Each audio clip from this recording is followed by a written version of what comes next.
Outside the Box, we're going to break down some Kennesaw State tennis as they took care of the Southern University Jaguars this past weekend. We're also going to talk about professional tennis. Number 2 and number 1 did battle this past weekend. MLB, some big news happening. The Astros have made the move to the American League. What's going to happen there?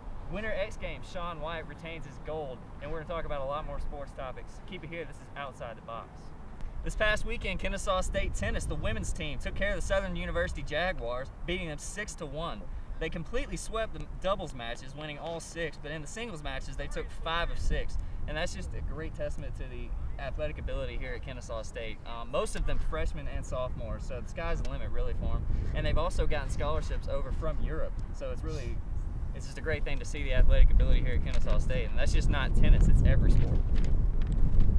Number 1 and number 2 in the world of tennis did battle this past weekend. Novak Djokovic and Rafael Nadal never disappoint, and they certainly didn't in the Australian Open Championship. It was an unbelievable match to watch. It took almost 6 hours to complete.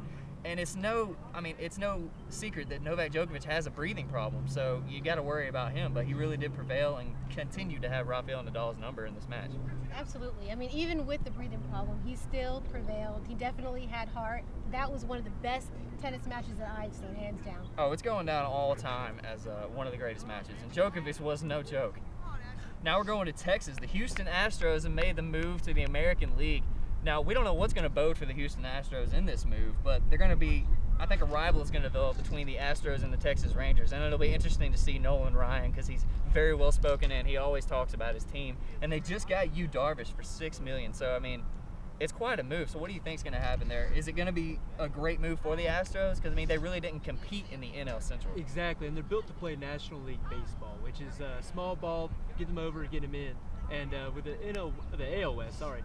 It's basically all long ball. So, I mean, it's really going to be interesting to see how that dynamic plays out with the Astros' future. The only advantage I really see here for the Astros is their pitching is pretty decent. But, you know, you have Carlos Lee, who he's huge. He doesn't move well in the outfield, and he doesn't have that decent of an arm, but he can move to DH, and then you can free up some room for a new trade. So we'll see what happens with the Houston Astros in the 2012 season. Other news in baseball, Jamie Moyer, who is 49 years old. Yes, you heard me right. He's 49 years old, and he is still pitching in the major leagues. He has 1 ring to his credit. He did with the Philadelphia Phillies. He's played for 8 teams, which is quite a feat already. But the Colorado Rockies, of all teams, have signed him to a minor league deal. So it's yet to be seen if he's going to come out of the minor leagues and actually come up and contribute. But at his age, he's going to be 50 this season. Can he still contribute effectively to his team? Absolutely. I mean, if he can still roll with the big boys and handle the heat, stay in the kitchen. I mean, he throws so slow, he could just roll the ball up to the plate. I mean, my goodness, it's ridiculous. Jamie Moyer, we'll see what happens. The Winter X Games occurred last weekend. Now, I don't really watch the Winter X Games, but if Shaun White, a.k.a. the Flying Tomato, is going to be competing, I'm going to tune in. I'm going to tune in. That's his nickname. It really is. He's amazing because he captured his 5th consecutive gold medal at the X Games, but he did it scoring a 100, which is that's the first time that's ever happened in the X Games. X Games, skateboard, or Winter X Games. It's unbelievable. He scored a 100. And then to top that, another U.S. competitor, Heath Frisbee, he completed a front flip on a snowmobile. Now, only in the X Games would you think a front flip is going to be done on a snowmobile, but he completed it. I mean, someone got injured the day before trying to do a backflip, a double backflip. So it's quite a feat, a front flip on a snowmobile. And he got the gold for it. It's unbelievable. I mean, you think about how heavy those things are, and to be able to get on that ramp and flip it, that's unbelievable. I think they're over 400 pounds. That's insane. Like, how do you even make that happen? I don't even know.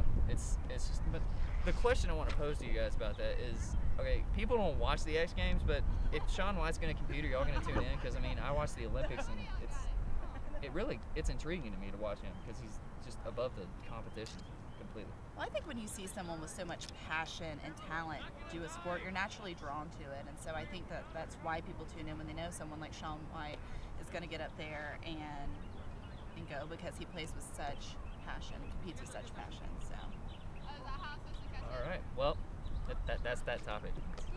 Rematch of the New York Giants and New England Patriots in the Super Bowl will happen this weekend. But before that happens, I want to talk about the commercials, because a lot of people aren't football fans, but they tune in for the commercials. Now, that's part. I'm going to ask y'all in a minute what y'all favorite are, but one of mine last year was, I mean, Betty White eats a Snickers, and then she tackles, and then you have Abe Vigoda on there, and Roseanne from that was a terrible show, but I mean, it's, you know, That was one of the funniest ones for me because you see Betty White get tackled. I mean, that's just hilarious. So what are y'all's favorite commercials from years past, not just last year? My favorite are by far the E-Trade babies that sit there and they have like the man voices, and then the one last year the baby's getting tailored and he's just like, shh, don't talk. That is my absolute favorite one. Yeah, I would think the Budweiser commercials back from the day, the frogs just said, Oh yes. Oh, I love those. Classic. That's my classic. My dad bought the Yeah. soundtrack actually to that. It's awesome. Didn't they have those little toys where you would press them and they would say Budweiser? Yes, I think that was exactly. cute. That I was miss so those cute. bugs.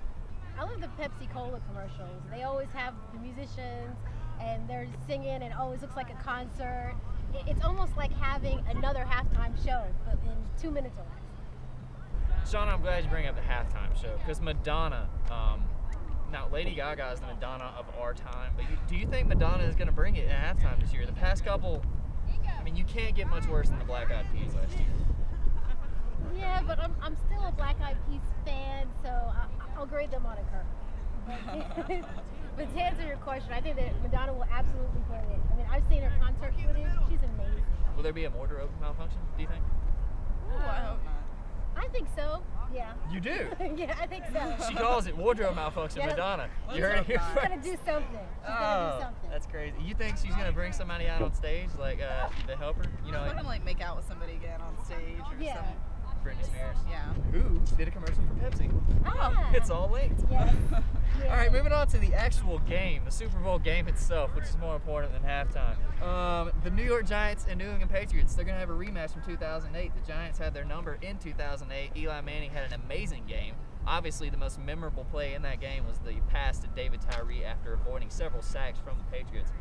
Weigh in, what do you guys think each team has to do to win this game? I think the New England Patriots have to protect Tom Brady. I mean, with the New York pass rush has been the most vaunted in the entire playoffs. So I mean, you really have to make that your focus. And if he gets time to throw, I mean, he's had Wes Welker, Hernandez, and Gronkowski.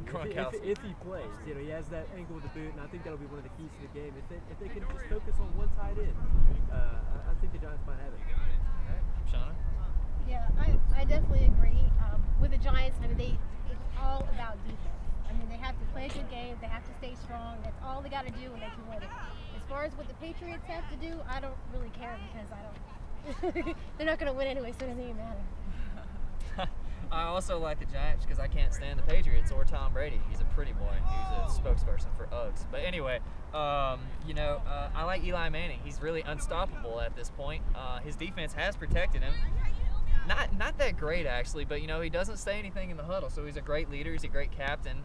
He's got Peyton there in the press box that's going to support him. So nothing can go wrong. Plus they have Justin Tuck, who's just a beast on defense for the Giants. So I'm going to call the Giants as well. I'm going with the Giants too. The Patriots have been numerous times to the Super Bowl. It doesn't seem to work out too well for them. And really, I think the Giants, like you were saying, their defense is just really going to have to step it up because you do have Gronkowski, and then with Aaron Hernandez, I mean, he's a powerful player too. So if the defense can get in there and do work, then the Giants will come out with another win, I think. Kayla Pelham here on KSU's campus asking our question of the week. And what better question to ask this week than Super Bowl predictions? Right now I have with me Taylor Morris. Hey Taylor. So what are your predictions for the Super Bowl this week? I think the Giants are going to win. I think Eli Manning's going to take over and take down the Patriots. Couldn't agree more. Good choice. All right, and what's your name? I am Brian Malone. Hi Brian. What are your predictions for the Super Bowl this week? I really am hoping the Giants will spank the Patriots. All right, so far we are full on Giants from everyone. Let's see if we have any Patriot fans out there. All right, and last but certainly not least, what's your name? I'm Tori Gravett. Hey Tori, so who do you think is going to take it home this weekend? I'm going to have to go against these guys and say the Patriots. Ah, so we do have a Patriots fan here. Guess we'll find out this weekend after the Super Bowl. That's all we have for you on this week of Outside the Box. Tune in next week after the Super Bowl. Who knows what's going to happen? It's going to be exciting. Will the halftime show disappoint? Will there be a wardrobe malfunction for Madonna? Who knows? But keep it here. This is Outside the Box. Thank you for tuning in. I'm Ben Poplin.